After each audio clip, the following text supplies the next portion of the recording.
কথা শুনে সামান্য পানি পান করলেন। তারপর উম্মে আয়মানের দিকে তাকিয়ে বললেন, আমায় আর পানি দিও না, এইটুকু পানি মুহাম্মদের জন্য রেখে দাও। মক্কা এখনো অনেক দূরে, পথে ওর তৃষ্ণা পাবে। এই চরম মুহূর্তেও তিনি সন্তানের কথা তখন ভাবছিলেন। মুহাম্মদ মায়ের হাত ধরে আকুল হয়ে কাঁদতে লাগলেন। ছোট্ট মুহাম্মদ সাল্লাল্লাহু আলাইহি ওয়াসাল্লাম তখন বললেন, আম্মা জান, তুমি এমন করছো কেন? তুমি ভালো হয়ে যাবে, আমরা একসাথে মক্কায় ফিরে দাদা ভাইয়ের কাছে যাব।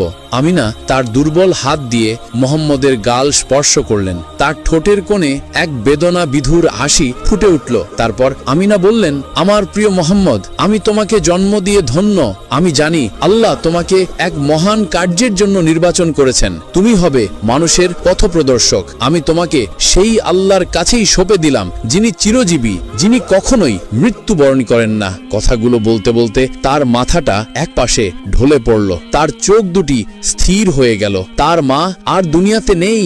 ছোট্ট মুহাম্মদ সাল্লাল্লাহু আলাইহি ওয়াসাল্লাম তখন কান্না ভেজা কণ্ঠে বললেন, আম্মা জান, ওঠো, কথা বলো, আম্মা জান। আম্মা জানের তখন কোনো সাড়া নেই। উম্মে আয়মান কান্নায় ভেঙে পড়লেন। তখন তিনি শিশু নবী হযরত মুহাম্মদ সাল্লাল্লাহু আলাইহি ওয়াসাল্লামকে বললেন, তোমার আম্মা, তিনি আমাদের ছেড়ে চলে গেছেন, তিনি আল্লাহর কাছে চলে গেছেন।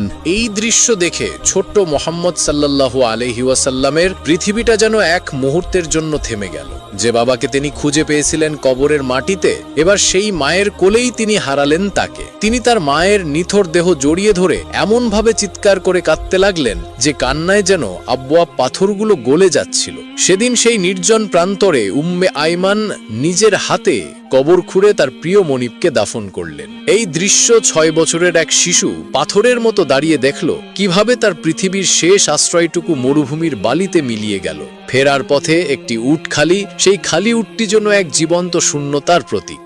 যে শিশুটি মায়ের হাত ধরে পিতাকে